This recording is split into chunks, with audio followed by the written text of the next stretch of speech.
Permets-moi de commencer par une pensée simple. La vie ne s'améliore pas par hasard, elle s'améliore par le changement. Ce n'est pas spectaculaire, ce n'est pas sophistiqué, mais c'est vrai. Et le changement le plus important que tu feras dans toute ta vie n'est pas de changer de travail, ni de ville, ni d'amis, ni même de revenus. Le changement le plus important, c'est de changer ta manière de penser, de changer ta philosophie personnelle. Tu vois, nous arrivons tous dans l'avenir en transportant la philosophie que nous pratiquons aujourd'hui. Si tu n'aimes pas l'endroit où tu te trouves, ne te plains pas de l'adresse. Vérifie la direction. Réfléchis à cela un instant. L'avenir n'est pas un endroit mystérieux dans lequel tu tombes par accident. C'est l'endroit vers lequel tes habitudes actuelles te conduisent. Le titre parle de 5 objectifs qui peuvent faire de 2026 ta meilleure année. Mais avant de parler des objectifs, nous devons parler de la personne qui les fixe. Car les objectifs ne travaillent pas sur les gens. Ce sont les gens qui travaillent sur les objectifs.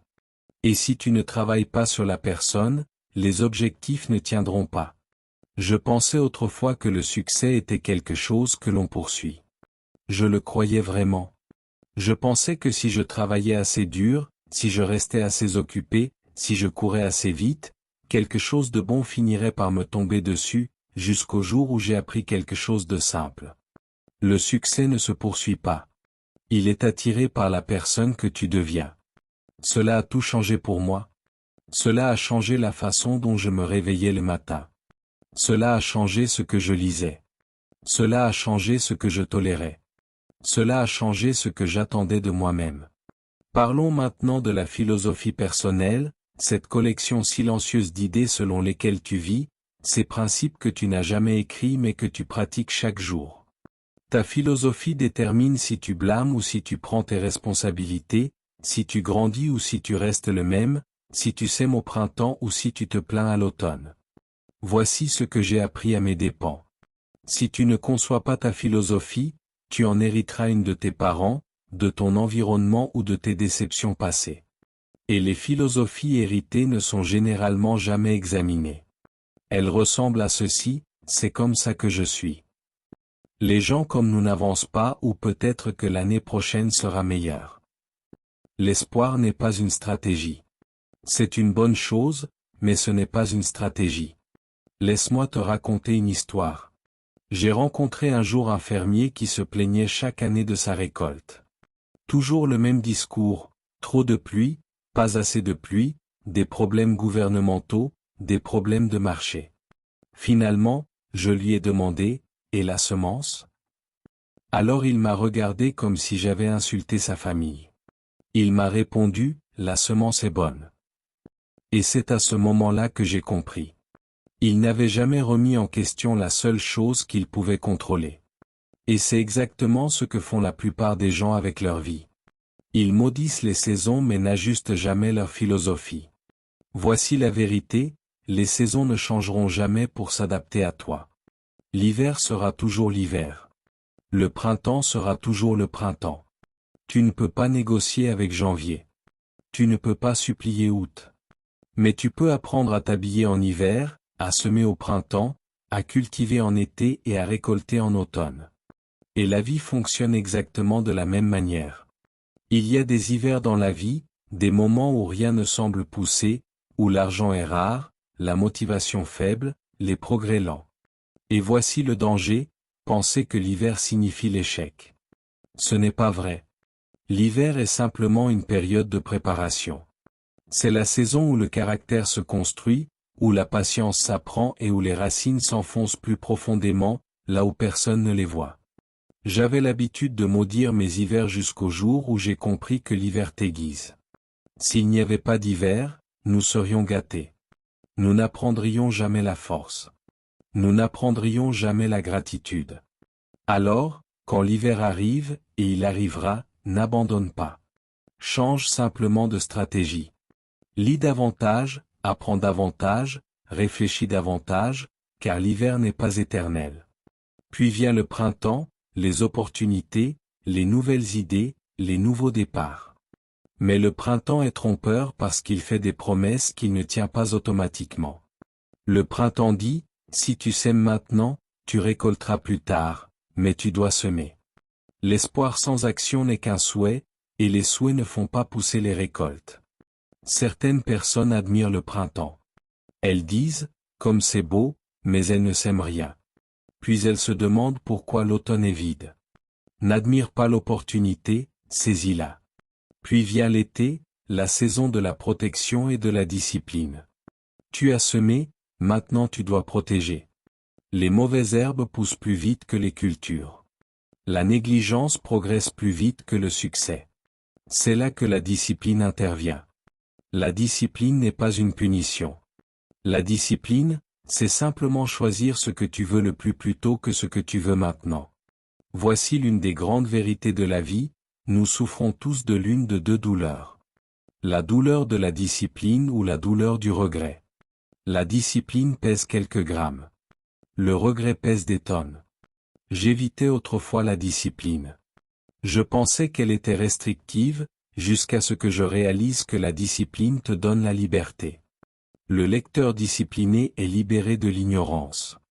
L'épargnant discipliné est libéré de la panique. L'apprenant discipliné est libéré des limites. Puis vient l'automne, le temps de la récolte, le temps des résultats. Voici la vérité brutale, on ne te paie pas pour tes intentions. On te paie pour tes résultats. On ne te paie pas pour lire des livres. On te paie pour ce que les livres t'aident à devenir. Et l'automne ne ment jamais. Il te dit exactement ce que tu as semé, comment tu t'en es occupé et si tu es resté fidèle au processus. Tout cela nous amène aux objectifs. Car les objectifs ne concernent pas autant l'avenir qu'ils concernent le présent. Ils t'attirent vers l'avant. Ils façonnent tes décisions quotidiennes. Ils donnent une raison à la discipline. Voici le premier objectif qui peut rendre ton année extraordinaire. Décide de travailler plus dur sur toi-même que sur toute autre chose. Je travaillais très dur sur mon travail, de longues heures, des journées chargées, et je restais fauché. Puis quelqu'un a dit quelque chose qui a réorganisé ma manière de penser. Si tu travailles dur sur ton travail, tu gagneras ta vie. Si tu travailles dur sur toi-même, tu bâtiras une fortune. Pas seulement une fortune financière, mais une fortune de compétences, une fortune de sagesse, une fortune de confiance. Ton revenu dépasse rarement ton niveau de développement personnel. Ce n'est pas une punition, c'est de la justice. La valeur détermine la récompense, et le marché paie pour la valeur. Fais donc un objectif de devenir plus précieux que tu ne le es aujourd'hui. Lis plus de livres, écoute de meilleures idées, apprends de personnes qui savent plus que toi et n'aie pas honte d'être un étudiant. Le jour où tu arrêtes d'apprendre est le jour où tu arrêtes de grandir. Voici la suite, discipline tes habitudes quotidiennes. Le succès n'est pas un acte isolé, c'est un style de vie. C'est ce que tu fais quand personne ne te regarde. Ce sont les petites choses faites de manière constante. Et voici le miracle, les petites disciplines pratiquées chaque jour produisent de grands résultats avec le temps. Les gens demandent, combien de temps cela prendra-t-il? Je réponds, plus longtemps que tu ne le souhaites, mais moins longtemps que tu ne le crains, à condition que tu restes constant. Je sous-estimais les petites habitudes jusqu'à ce que je comprenne que la négligence commence elle aussi en petit. Sauter un jour, reporter une décision, laisser les standards baisser. Puis un jour tu te réveilles et tu dis, comment suis-je arrivé ici? Tu n'es pas tombé. Tu as dérivé. Alors ajuste ta voile. Tu n'as pas besoin que le vent change. Tu as besoin d'une direction. Le même vent souffle sur tout le monde. Ce n'est pas la brise qui détermine ta destination, c'est la façon dont tu règles ta voile. Laisse-moi te raconter une autre histoire. Je connaissais un homme qui disait, je n'ai pas besoin d'objectifs. Je prends la vie comme elle vient. Et la vie l'a emmené exactement là où il se dirigeait, nulle part de spécial. Les objectifs ne sont pas des chaînes, ils sont des guides. Ils t'aident à dire non aux distractions et oui aux priorités. Ce qui m'amène à un autre objectif, développe ton caractère. Les compétences peuvent te faire gagner de l'argent une fois. Le caractère te fait gagner ta vie entière. La réputation se construit dans le silence. L'intégrité, c'est ce que tu es quand cela te coûte quelque chose. Et la vie a une manière bien particulière de tester cela. Tu ne seras pas toujours récompensé immédiatement pour avoir fait ce qui est juste, mais tu paieras toujours tôt ou tard pour avoir fait ce qui est mal. Le caractère, c'est la pensée à long terme. Je croyais autrefois que le succès était une question de personnalité. J'ai découvert que c'était une question de principe. Tu n'as pas besoin d'être bruyant. Tu n'as pas besoin d'être spectaculaire. Tu dois simplement être constant. Voici un autre objectif, engage-toi dans l'auto-éducation. L'éducation formelle te permettra de gagner ta vie. L'auto-éducation te permettra de bâtir une fortune. Et encore une fois, la fortune n'est pas seulement l'argent. Ce sont des options. C'est la confiance. C'est la perspective. Lis des biographies. Apprends de l'histoire. Étudie la philosophie. Apprends comment fonctionne l'argent. Apprends comment fonctionnent les gens. Apprends comment tu fonctionnes toi-même. Car plus tu comprends, moins la vie te surprend. Allons maintenant un peu plus loin, le style de vie. Ton style de vie est l'expression extérieure de ta philosophie intérieure. La manière dont tu utilises ton temps, avec qui tu le passes, ce que tu tolères, ce que tu célèbres. Fais-en un objectif d'élever tes standards, pas seulement tes espoirs. Tes standards. L'espoir dit, j'aimerais. Les standards disent, je n'accepte pas moi. J'acceptais autrefois des choses que je n'aurais jamais dû accepter, de mauvais résultats, des excuses faibles, une énergie basse, jusqu'au jour où j'ai compris ceci, ce que tu tolères, tu l'invites. Et ce que tu invites, tu finis par le normaliser. Et enfin, les résultats. Les résultats ne sont pas l'objectif. Ils sont la preuve. La preuve de la discipline. La preuve de la philosophie. La preuve de la croissance. Et les résultats se multiplient, tout comme la négligence se multiplie. Alors, n'attends pas la motivation. La motivation n'est pas fiable. Elle vient et elle s'en va. La discipline reste, la philosophie reste, les habitudes restent. Pose-toi cette question. Quelle discipline simple pourrais-je commencer à pratiquer chaque jour qui changerait tout en une année?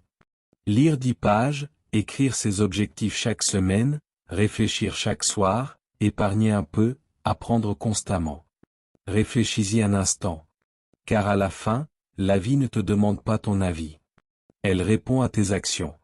Et tu n'as pas besoin d'être extraordinaire pour obtenir des résultats extraordinaires.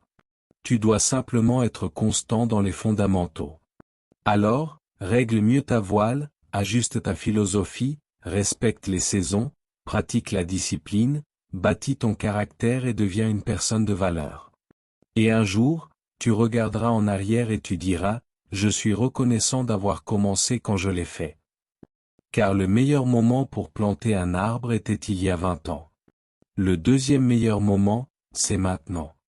Et c'est ainsi que tu fais d'une année non seulement une année réussie, mais une année pleine de sens. Laisse-moi rester avec toi encore un instant, parce que c'est généralement à ce moment-là, dans les séminaires, que les gens hochent la tête, prennent quelques notes, puis retournent discrètement aux mêmes routines. Et je ne veux pas cela pour toi. Je veux que cela pénètre si profondément en toi que, dans un an, tu ne te souviendras pas du message, tu te souviendras des résultats.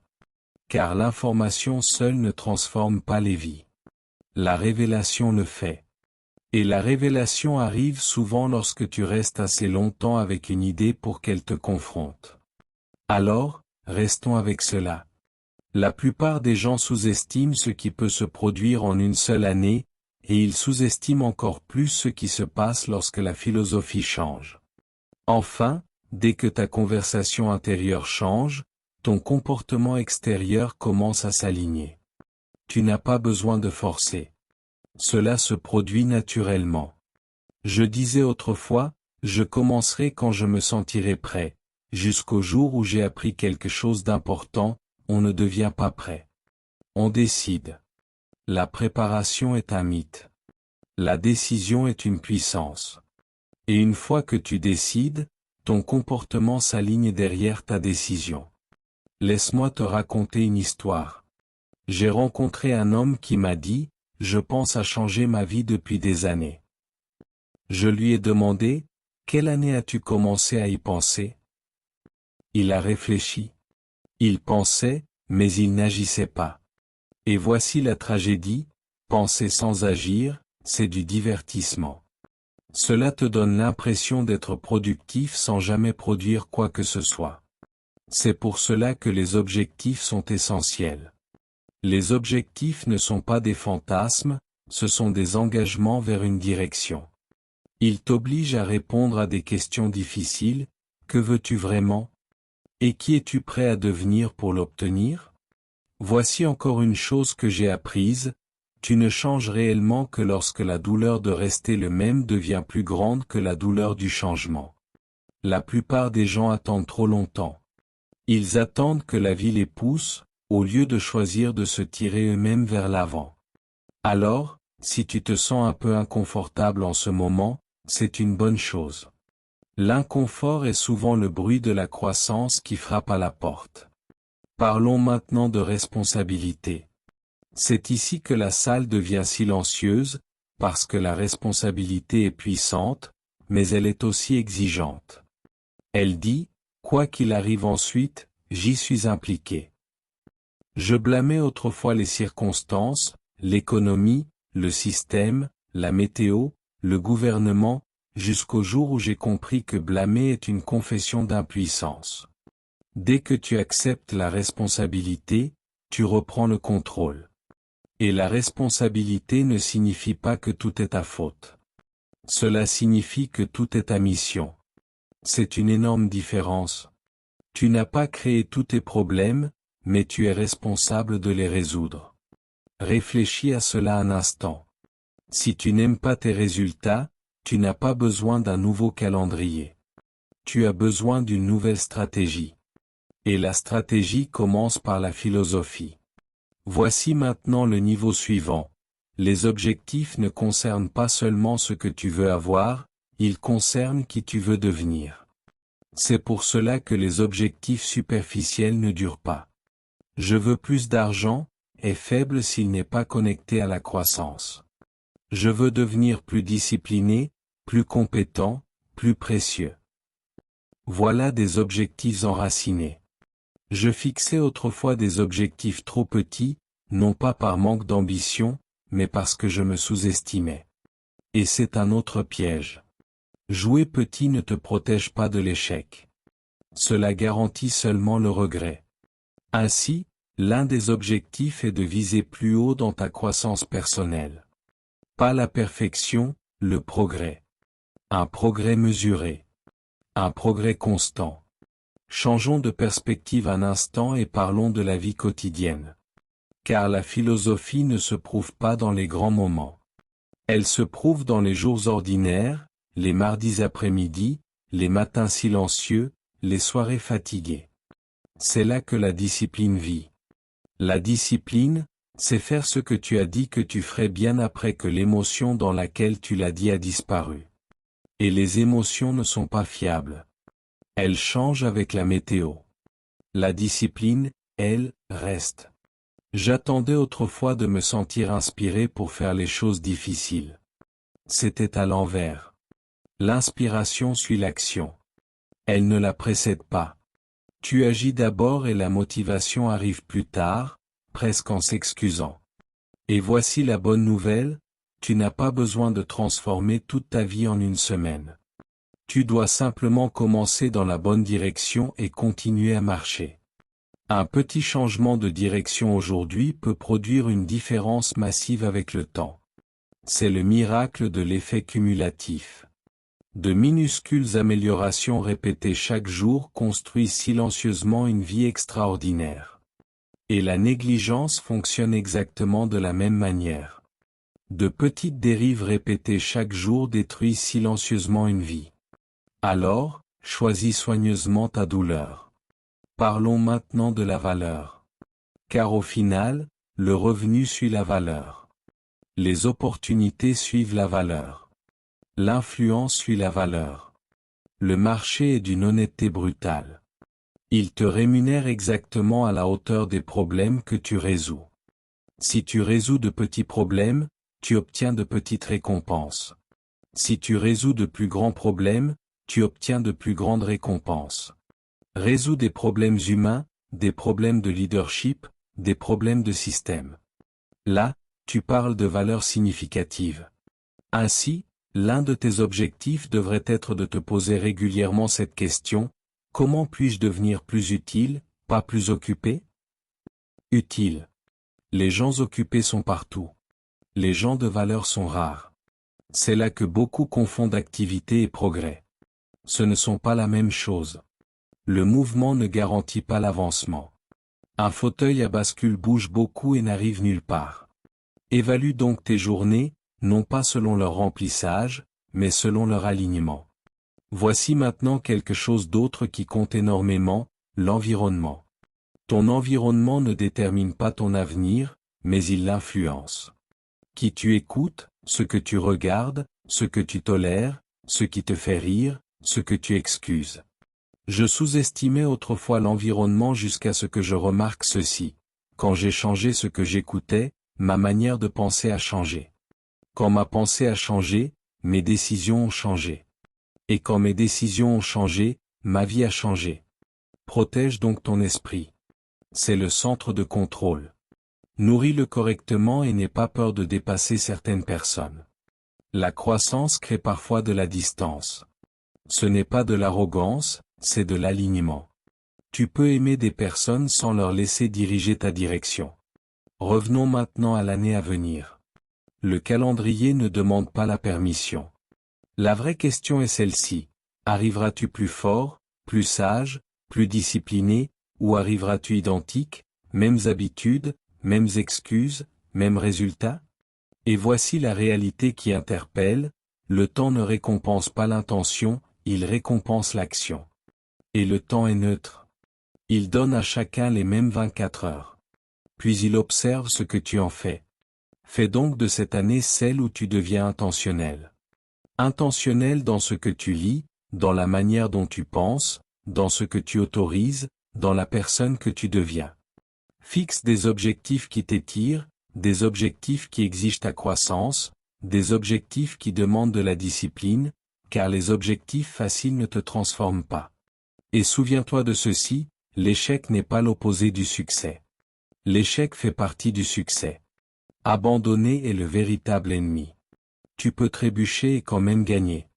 Tu peux ajuster et quand même arriver, mais tu ne peux pas abandonner et te plaindre. Allons maintenant plus en profondeur. Je veux ancrer ces idées dans quelque chose d'intemporel. Car la philosophie est puissante, mais lorsqu'elle est ancrée dans la vérité, elle devient inébranlable. Bien avant que l'enseignement moderne sur le succès n'existe, ces principes avaient déjà été écrits, testés et prouvés dans les pages de l'Écriture. Il est écrit: comme un homme pense dans son cœur, ainsi est-il. Proverbe chapitre 23 verset 7. Réfléchis-y un instant. Il n'est pas dit, comme un homme souhaite, ou comme un homme espère, mais comme il pense. Ta vie continue d'apparaître comme la preuve de tes pensées dominantes, ton compte bancaire, tes relations, tes habitudes. Rien de tout cela n'est aléatoire. Ce sont des miroirs. Je lisais autrefois ces versets rapidement, presque avec légèreté, jusqu'à ce que je réalise quelque chose de dérangeant. Si mes résultats étaient faibles, alors ma manière de penser devait être améliorée.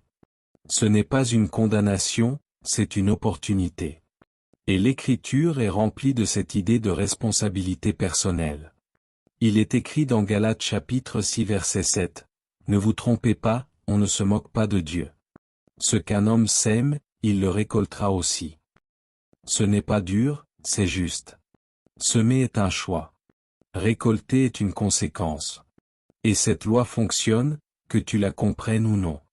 Laisse-moi te raconter une histoire. J'ai rencontré quelqu'un qui m'a dit: je prie pour une vie meilleure. C'est une bonne prière. Mais je lui ai alors demandé: que sèmes-tu? Car la prière n'annule pas les principes. La foi ne remplace pas la discipline. En réalité, la vraie foi s'exprime par l'action. Jacques le dit clairement: la foi sans les œuvres est morte.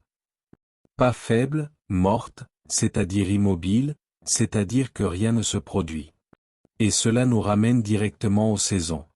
Ecclésiaste chapitre 3 dit, « Il y a un temps pour toute chose et une saison pour chaque activité sous le ciel. » Ce verset a transformé ma manière d'interpréter les délais.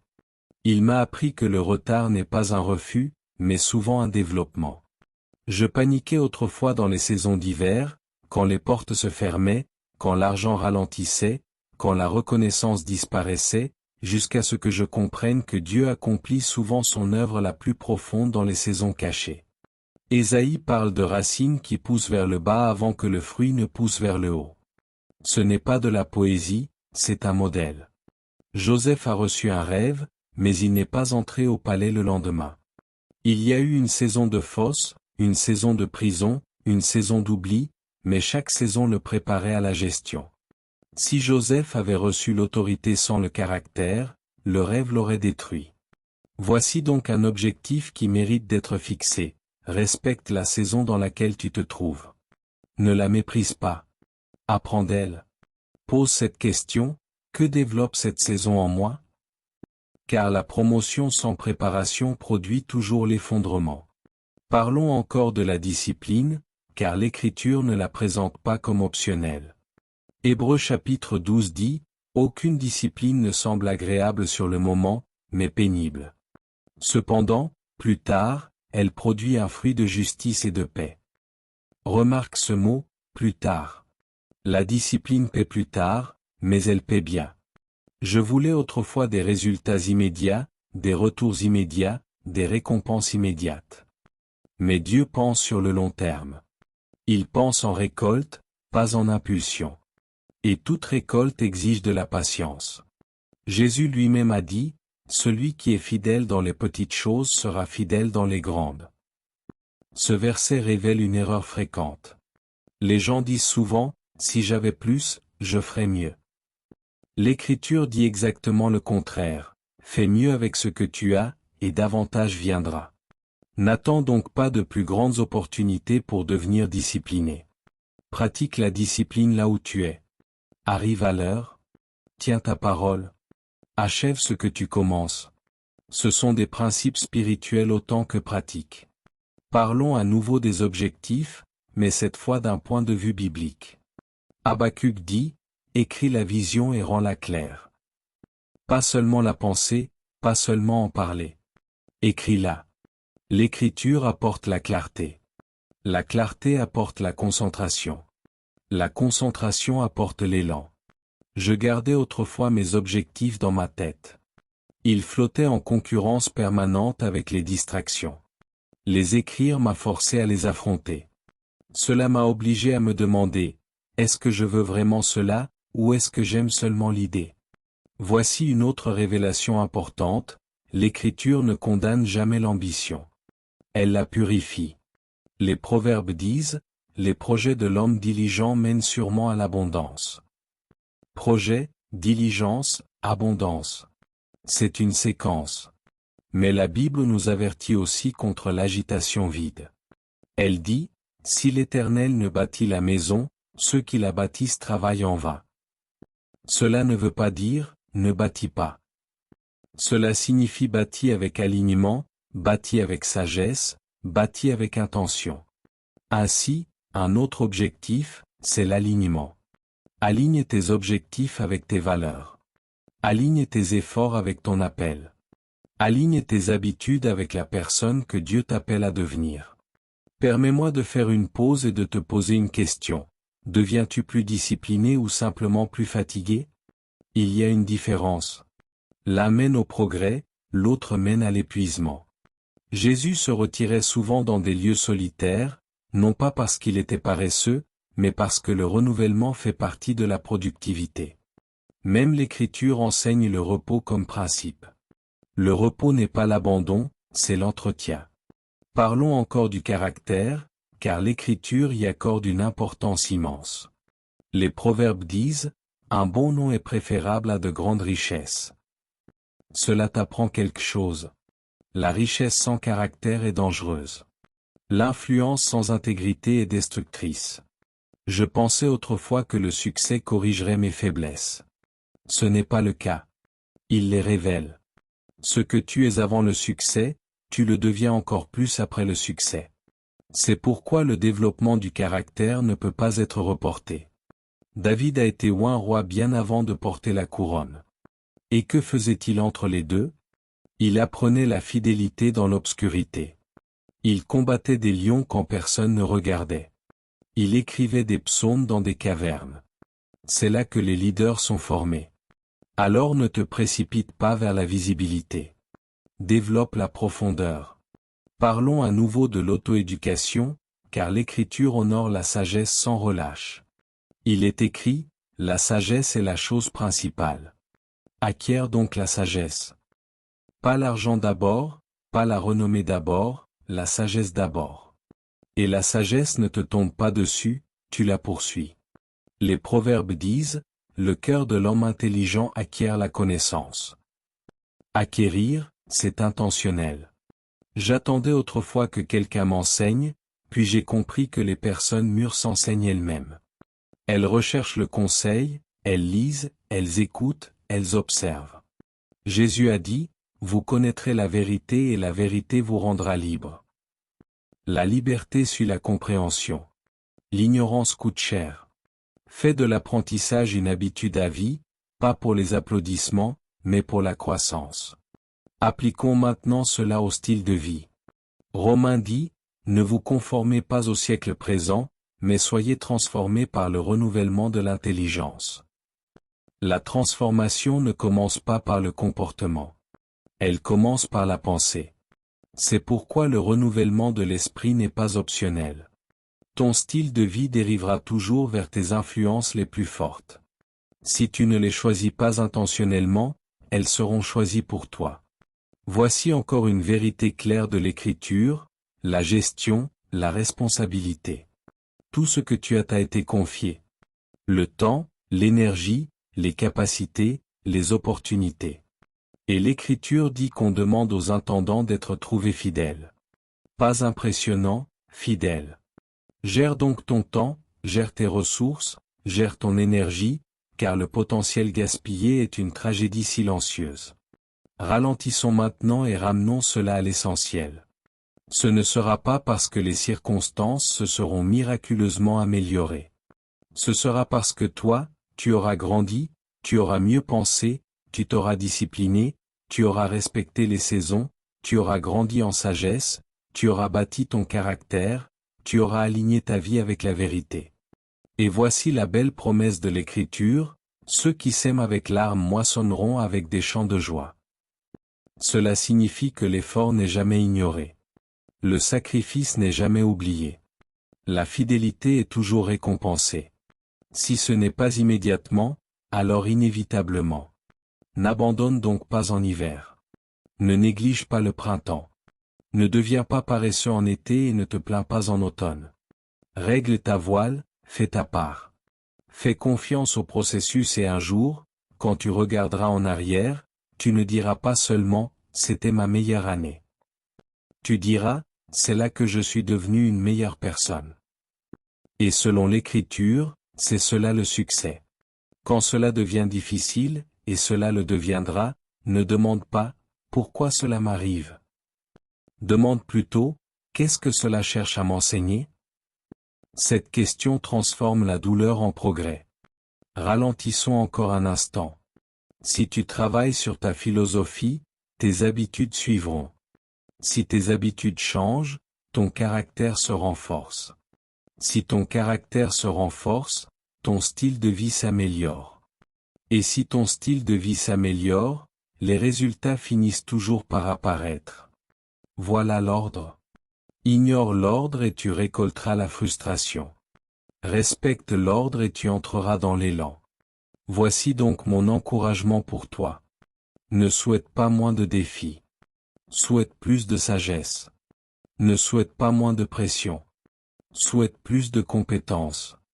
Ne souhaite pas que la vie soit plus facile. Décide de devenir meilleur. Car quand tu deviens meilleur, la vie répond. Et un jour, peut-être discrètement, peut-être soudainement, tu réaliseras que quelque chose a changé. Tu es plus calme, plus confiant, plus concentré, moins réactif, plus intentionnel, et tu souriras en disant, ça a marché. Pas par magie, pas par chance, par la philosophie, par la discipline, par le temps. Et c'est ainsi qu'une bonne année devient une grande année. Et comment une grande année devient une grande vie.